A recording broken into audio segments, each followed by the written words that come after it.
নমস্কার বন্ধুরা, সবাই কেমন আছেন? আশা করি খুব খুব ভালো আছেন। আপনাদের আশীর্বাদে আমিও খুব ভালো আছি। কাকুলির আরেকটি নতুন ব্লগে আপনাদের স্বাগত জানাই।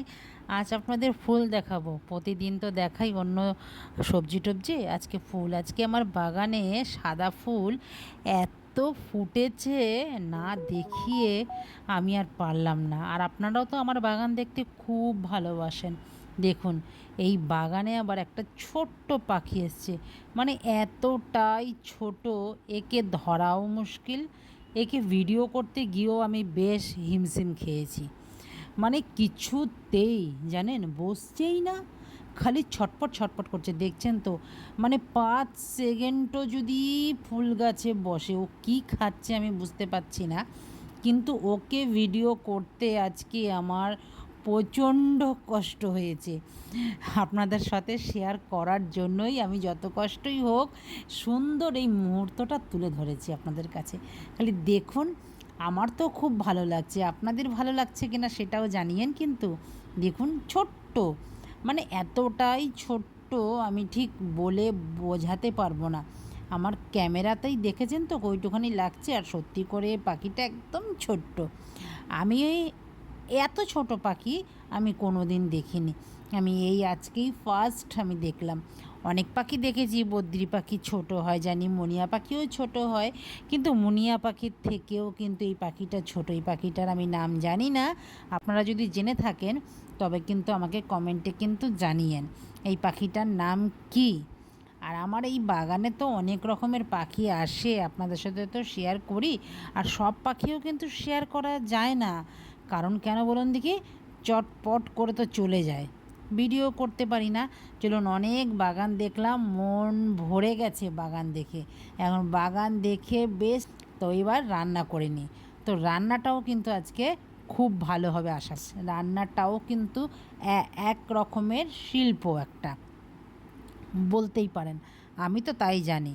কেন, রান্না যদি মাইন্ড ফ্রেশ করে হাসি মুখে যদি রান্না করেন না, তেল ছাড়া রান্নাও কিন্তু ভালো লাগে। আর দুব্বো ঘাসও যদি রান্না করেন তাতেও কিন্তু টেস্ট হয়। তো চলুন, আর মাছ যেইভাবে আপনারা রান্না করেন আমিও সেইভাবে রান্না করে নিলাম। আমরা একদম বাঙাল তো, আর মাছের একটু রসা খাই। কিছুদিন আগে অনেক বাজারে কফি উঠতো, এখন আর কিন্তু কফি সেরমভাবে দেখা যায় না। আমি তো দেখতেই পারলাম না কফি। আর মাছ কিন্তু কফি দিয়ে খেতে বেশি ভালো লাগে। আমি আর মাছগুলো একটু ভেজে নিয়েছি ভালো করে, লাল লাল করে। তারপরে তেলের মধ্যে দিলাম সাদা জিরে, গরম মশলা গোটা, আর তেজপাতা, লঙ্কা, জিরে দিয়ে ভালো করে একটা মশলা কষিয়ে, এবার কষানো হয়ে গেছে, এবার মাছগুলো দিয়ে ঢেকে দিই। চলুন, একটা বড় পেঁপে এনেছে দাদা, পেঁপেটা কাটবো এখন। অনেক দিন পর কিন্তু এই রকম পেঁপে এনেছে। তো মাছ হতে হতে আমি পেঁপেটা কেটে নিই, পেঁপেটা খাবো এখন। আমার পেঁপে খেতে খুব ভালো লাগে, যে কোনো ফল খেতে আমি খুব ভালোবাসি। আমি ভাতের থেকে ফল খেতে ভালোবাসি, অন্য কিছু খেতে ভালোবাসি। তো পরোটাও খেতে কিন্তু খুব ভালোবাসি। আমি মোটামুটি খেয়ে এসেছি তো বাপের বাড়িতে, আমি খেতে খুব ভালোবাসি আর খাওয়াতেও খুব ভালোবাসি লোককে। তো পেঁপেটা দেখুন, একদম লাল টসটসে পেঁপেটাই, পেঁপেটা দেখতেই ভালো লাগছে। ভেবেছিলাম খেতে কেমন হবে, কিন্তু খেতেও কিন্তু বেশ ভালো। আর্ধেকটা পেঁপে, এত বড় পেঁপে তো আর একদিনে খাওয়া যাবে না, আর্ধেকটা পেঁপে না ফ্রিজে রেখে দিলাম, অন্য দিন খাবো। আর পাকা পেঁপে খাওয়া তো খুব ভালো। আমি কিন্তু আগে জানেন তো পেঁপে একদম খেতাম না, পেঁপে আমার একদম মোটেও ভালো লাগতো না, মানে বিষের মতন দেখতাম আগে পেঁপেটাকে। তো আমার একবার খুব শরীর খারাপ হয়েছিল, তারপর থেকে যে পেঁপে খাওয়া ধরেছি। এখন কিন্তু আমার কাঁচা পেঁপে বলুন, পাকা পেঁপে বলুন, সব পেঁপে খেতে ভালো লাগে আমার। মানে আমি কাঁচা পেঁপে দেখেছেন অনেক সময় মাংসতেও দেই, আমি বেশিরভাগটা মাংসতে কিন্তু কাঁচা পেঁপেই দেই, আলু দেই না। তো পেঁপে খেতে এখন কিন্তু আমার বেশ ভালো লাগে। আপনারাও যদি না খেতে ইচ্ছা করে পেঁপে, আপনারা একটু নুন, গোলমরিচ, একটুখানি কালো নুন দিয়ে পেঁপে কেটে এরকমভাবে খেয়ে দেখবেন, বেশ স্বাদ লাগে। আমি তো এইভাবে খেয়ে স্বাদ পেয়েছি, তাই জন্য এখন বারে বারে করে খাই। তো চলুন, কাটাকুটি তো হয়ে গেল, এবার ধুয়ে চপার বোর্ডটা ধুয়ে রেখে দিই।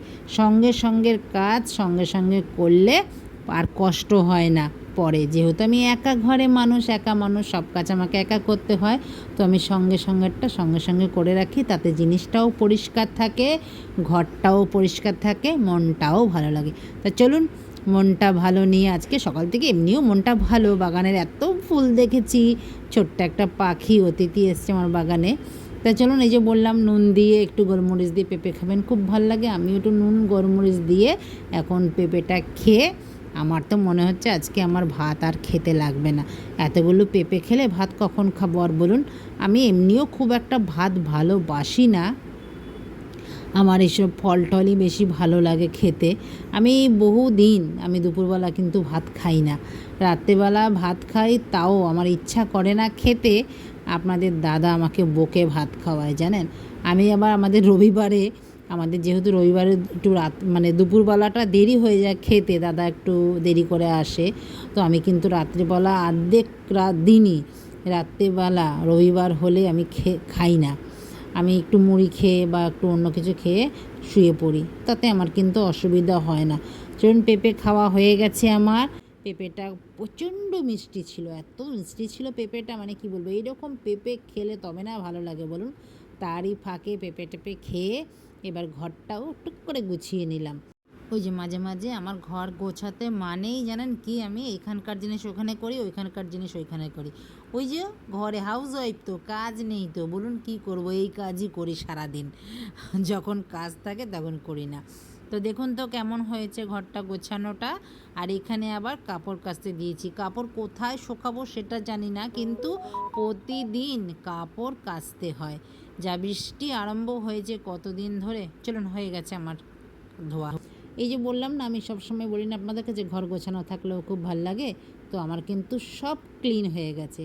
আপনাদের পুরো ভিডিওটা দেখার পর কেমন লাগলো, যদি কোথাও ভালো লেগে থাকে লাইক কমেন্ট শেয়ার করে চ্যানেলটিকে সাবস্ক্রাইব করে আমার পাশে থাকার অনুরোধ রইল। দেখা হচ্ছে আবার নতুন একটি ব্লগে, নতুন কিছু নিয়ে, নতুনভাবে। সবাই ভালো থাকবেন, সুস্থ থাকবেন। আর ভিডিওটা যদি কোথাও ভালো লেগে থাকে লাইক কমেন্ট শেয়ার করে চ্যানেলটিকে সাবস্ক্রাইব করে পাশে থাকার অনুরোধ রইল। দেখা হচ্ছে আবার নতুন ব্লগে। সবাই ভালো থাকবেন।